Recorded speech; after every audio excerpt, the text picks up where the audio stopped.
No sean estúpidos.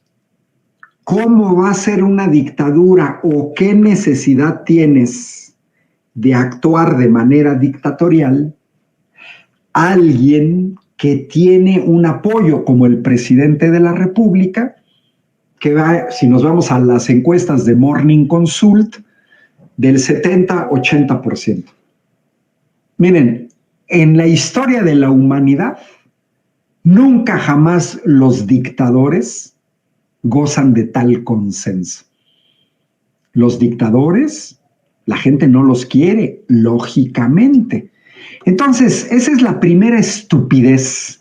Acusar de dictadura a un presidente, a un partido, a una coalición que está arrasando en el proceso electoral, porque hay que recordar que aquí ya Morena había ganado el Estado de México. Estos son los resultados de 2023. Bueno, Morena gobierna en 22 estados de la República, el Verde en San Luis Potosí, la coalición 23. Ok, bueno, pero ahora vamos a un segundo elemento. A ver, los pseudo periodistas o periodistas patito o periodistas chayoteros que acusan al actual gobierno de dictadura. Miren, en los países donde hay dictaduras, ningún periodista puede criticar de manera impune al poder, ¿eh? Y quise traer un caso no mexicano, como el caso de Yamal Khashoggi, periodista de Washington Post, exiliado en los Estados Unidos, que fue asesinado en el consulado de Arabia Saudita en Estambul. Eso les pasa a los que critican a los dictadores. Aparecen muertos. Ahí está otro caso, el periodista Héctor el Negro, desaparecido, el Negro de Marqui, en este caso Argentina, porque las dictaduras desaparecen a los periodistas. Y miren, ahora sí voy a un punto. Aquí está un tuit de apenas del 22 de enero, hace 2 días, la periodista Olga Warnat, argentina, le recuerda a Felipe Calderón que su libro Felipe el Oscuro tendría que haber salido a la luz en 2012.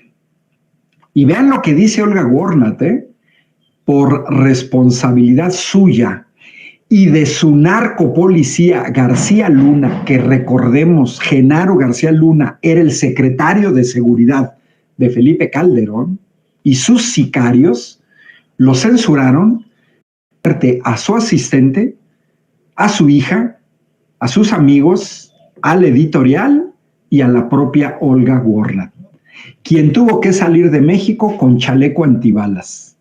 Y Olga Warnat justamente le dice a Felipe Calderón y a todos los que andan acusando de dictadura que no sea cínico. A mí me gustaría ver que un periodista que haya criticado a Andrés Manuel se haya tenido que exiliar o se le haya prohibido publicar un libro.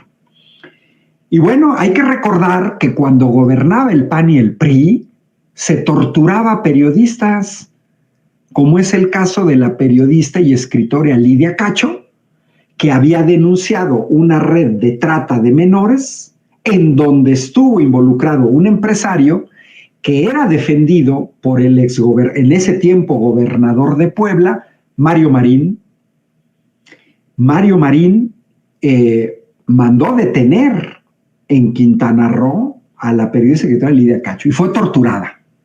Así es que eso les decimos, miren, medidas de dictadura cuando gobernaba el PRIAN. Ahí está el caso de Jesús Lemus, periodista encarcelado por Calderón durante 3 años, sin pruebas, porque Jesús Lemus reveló los nexos de su hermana, que le dicen la Cocoa, que quiso gobernar Michoacán.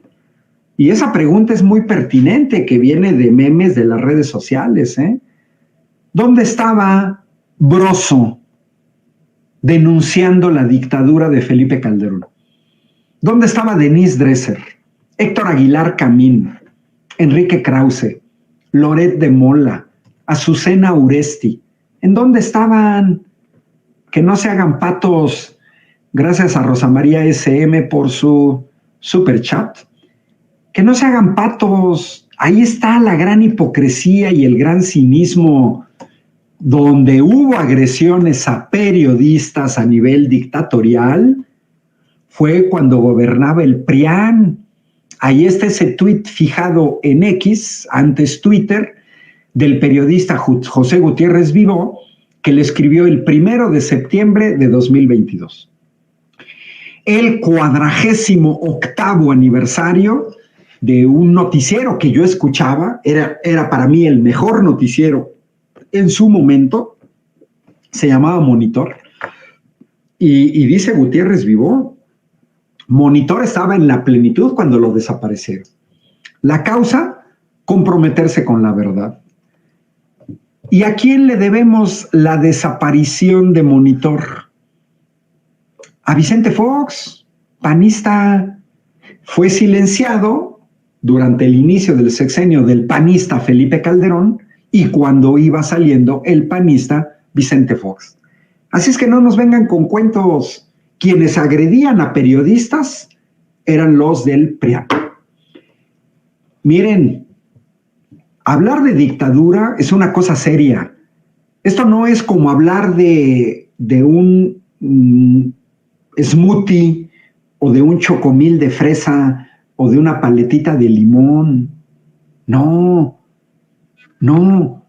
las dictaduras son cosa seria.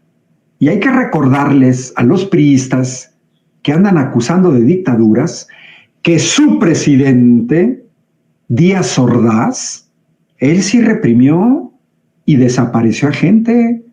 Según algunas estimaciones, más de 1,000 asesinados el 2 de octubre de 1968 y en días previos y en días posteriores, por el ejército, porque era el ejército que se utilizaba en contra de los civiles, en contra de la gente. Hay que recordarles a los priistas que su presidente Luis Echeverría utilizó a los halcones en 10 de junio de 1971 para reprimir y asesinar a estudiantes desarmados que no estaban buscando una revolución, se estaban manifestando salida a la normal superior en San Cosme. Eso que están viendo es lo que hacían los priistas. Ahí está el señor Ernesto Zedillo, que ahora viene a pontificar desde los Estados Unidos, después de haberle vendido a Union Pacific, a Kansas City Southern, los ferrocarriles en México, que privatizó Ferronales, Ferrocarriles Nacionales de México, y luego se va a trabajar a Union Pacific. Que no nos vengan a hablar de dictadura. Justamente Óscar Orgaz Koppensteiner nos dice que no nos hablen a los latinoamericanos de dictadura, porque justamente sufrimos durante décadas las dictaduras militares. Sí, Óscar, y todos sabemos, Chile, Argentina, Uruguay, Paraguay, Brasil, Bolivia, Venezuela, Colombia, Ecuador, Perú, dictadura tras dictadura, y no solamente en Sudamérica, también en Centroamérica. Ahí está Guatemala, Honduras, El Salvador, Nicaragua. Panamá. Creo que de Centroamérica, el único país donde no gobernó una dictadura, bueno, son dos, uno chiquitito, Belice y Costa Rica. Pero de Sudamérica, no me viene en mente ninguno, desde el norte de Venezuela, Colombia, hasta la Tierra de Fuego, dictaduras. Y sí, y como dice Victoria R.B., la guerra sucia de Echeverría, los vuelos de la muerte, el arrojar a personas vivas en aviones. Eso se hacía en los regímenes del PRI. Y bueno, ahí recuperé una comunicación de la Comisión Nacional de Derechos Humanos que recuerda la masacre de Aguas Blancas del 28 de junio de 1995, en donde se emboscaron a campesinos que no estaban armados, que no iban a cometer ninguna tropelía, sino se iban a manifestar. 17 campesinos asesinados, 14 heridos. Eso sucedía en los regímenes del PRI. Y otra masacre que sucedió con este tipejo que nos heredó con el Fobaproa, Ernesto Zedillo, la masacre de Acteal en Chiapas en 1997. Y bueno, miren, aquí esto no es una conferencia,